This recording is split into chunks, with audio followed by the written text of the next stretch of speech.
Hey, good to see everybody. John, well done. So I used to do a show on Fox Business. I'm just jumping in. Used to do a show on Fox Business, and John was on all the time. He's awesome, so thank you. Yeah, no, definitely. I think he mixed up transportation and treasury there because he covers the treasury department so much. Besson doesn't mind. Besson doesn't mind.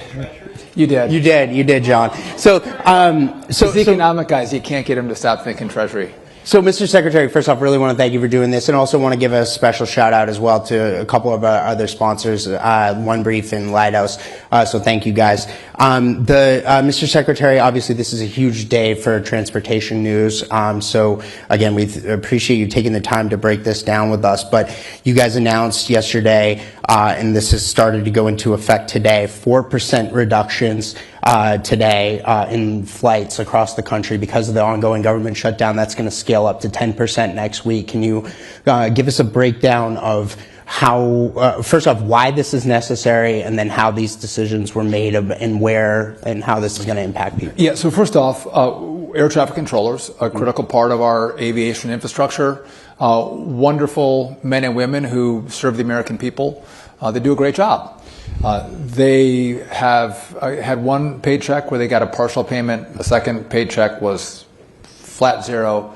They just got notice that the second full paycheck will be a big fat zero. That comes next week. And so there's been a lot of pressure on the controllers. And when that happens, I'm asking them to come to work. That's important they come to work. But some of them are new to the business. They don't have a nest egg that they've been able to plan for and prepare for. And if you don't get two paychecks, they're confronted with, like anybody else would be confronted with, how do I not just pay the rent, pay the car payment, but there's a gas bill, electric bill, there's a TV bill, there's food on the table, there's gas in the car, real life expenses that they're having to think through. And some of them have made the decision to not come to work but go take a second job. And what that has done is put a lot of pressure on the air traffic control system. And you've seen that play out over the course of the month with more delays and more cancellations. And by the way, it's not in the same place every day. One day it might be in LA, then it might be in New York, and then it's Houston or Dallas or Orlando. It's never the same place. And so we look at data. What is the data telling us today?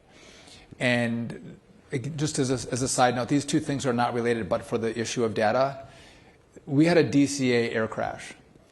And before that crash, there was information, had someone looked at the data, that there were near misses. And someone should have said, listen, stop the cross traffic.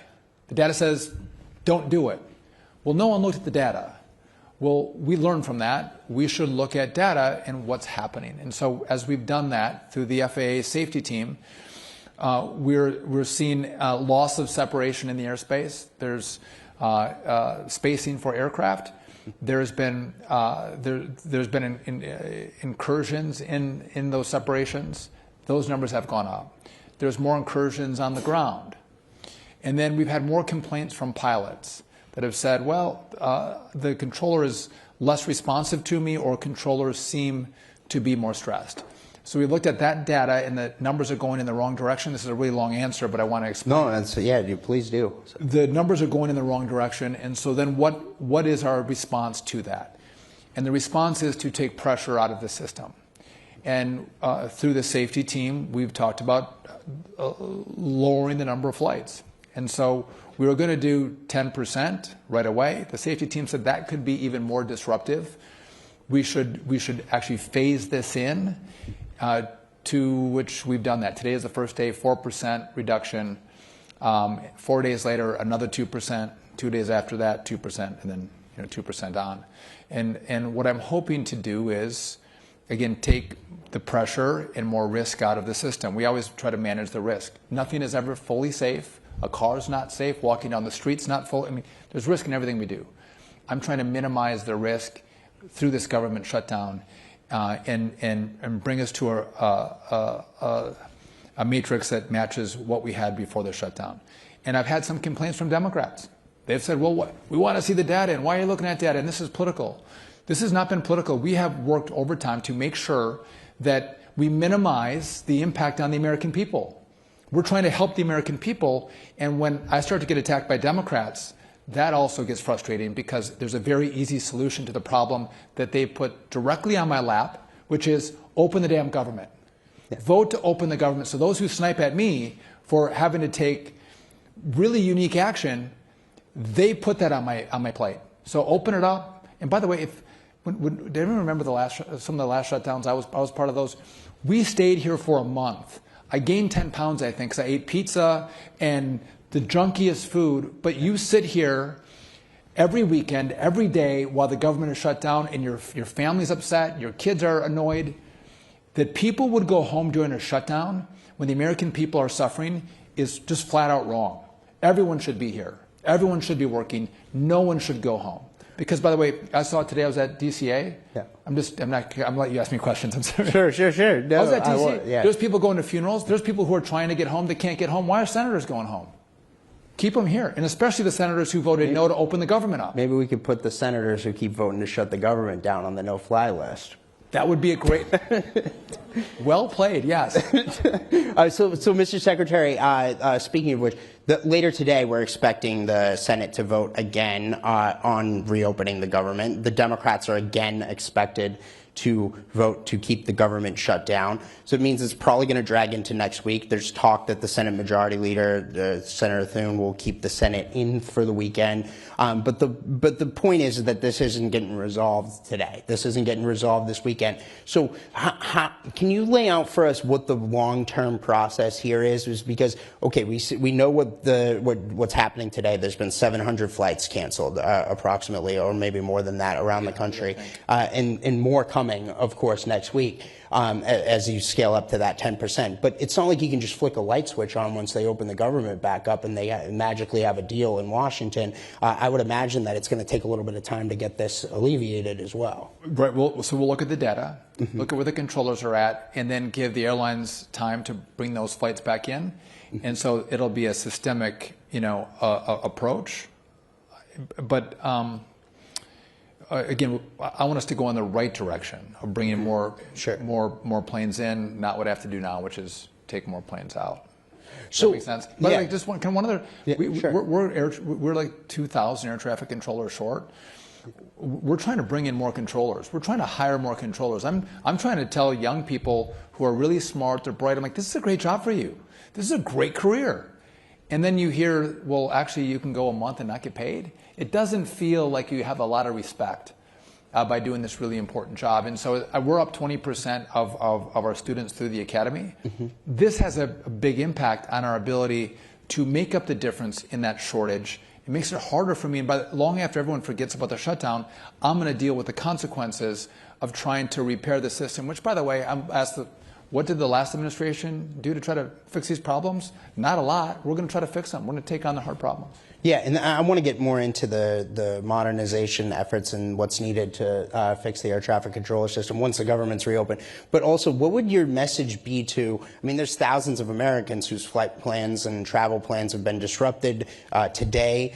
There will be tens of thousands over the course of the next several days into next week as this continues. What's your message to those people? What would you say to them? I would say look at the votes in the Senate and see who voted to open the government and who voted to shut it down. And then I'd call those senators who voted to shut it down. And that's where the blame lies. And that's not for I understand there's true differences of opinion. Sure. And I'm okay with that. But this is not the system we have to address differences in opinion in the legislature. We have legislation, we have debates, and we have votes, and we have elections that set the number of people we have in each party in each body. If you lost an election, you can't just stomp your feet and pound your fists and say, "I want to get my way by holding the American people hostage." We don't do it that way, and so I think Democrats have to come to their senses and maybe leverage a vote, maybe leverage a debate. But to give something up to open the government up, I think, would be a mistake on the Republicans' part. Now, also, we have the holidays looming. Thanksgiving is just a few weeks away. Christmas right around the corner after that. Is your hope that this is resolved by then and that we can get, because, I mean, we're going to see massive numbers of Americans, maybe record numbers, traveling for the holidays this year. Yeah. Is the hope that this is resolved by then and that we can get everything scaled back up? I think I'm like every American. I want it to be resolved. I want it to be fixed. But also, I have to continue to look at data. And if this continues and I have more controllers who decide they can't come to work and control the airspace, but instead have to take a second job, with that you might see 10% would have been a good number, because we might go to 15% or 20%. And one of the consequences of that too is our airlines, this is going to cost them tens of millions of dollars. This is not cheap for them. It's costly, and it's really disruptive for the traveling public. But again, we do a lot of things at DOT. If you follow, I mean, we have rail and roads and bridges and ports and airports and pipelines.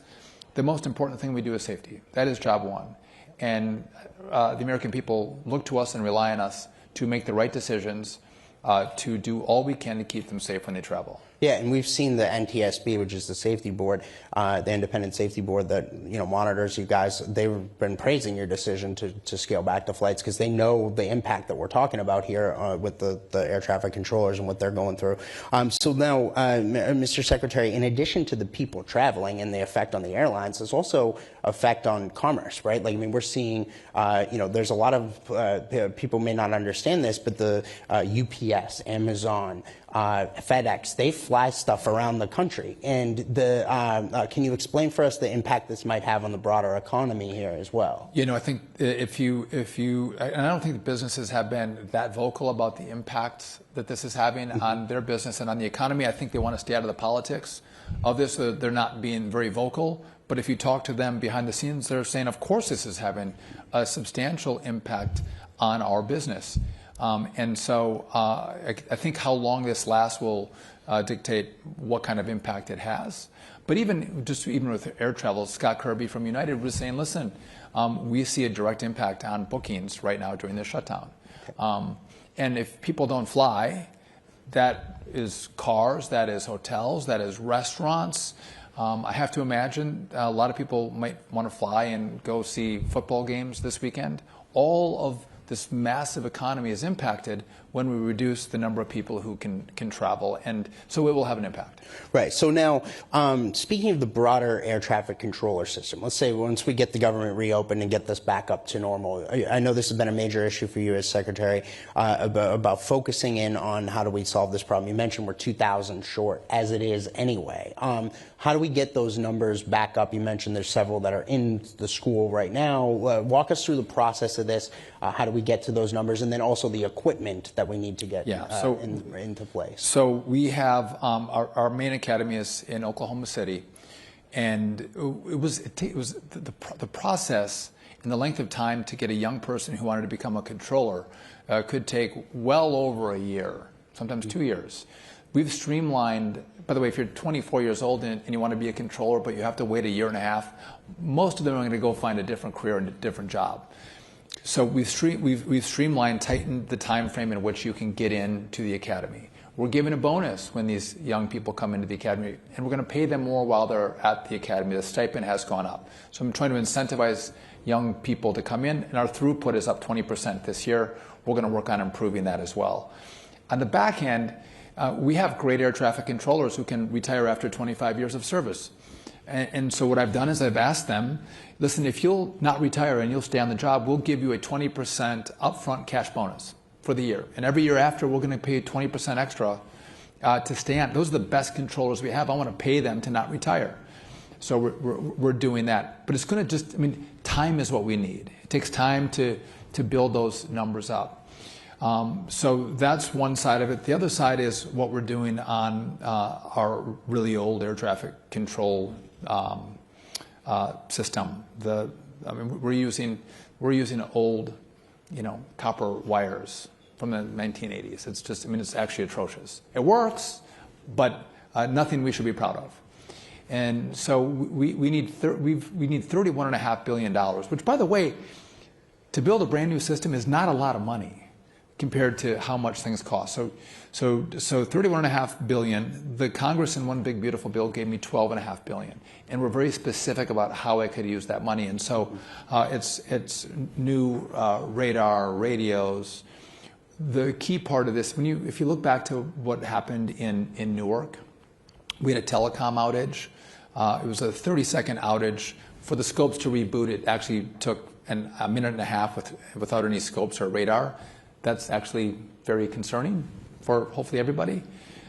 We worked with Verizon and others to rebuild those lines. But that shows how old a lot of our telecom is. So we're going to transition from copper to fiber, analog to digital. And this phase is the most complicated part of what we're going to do.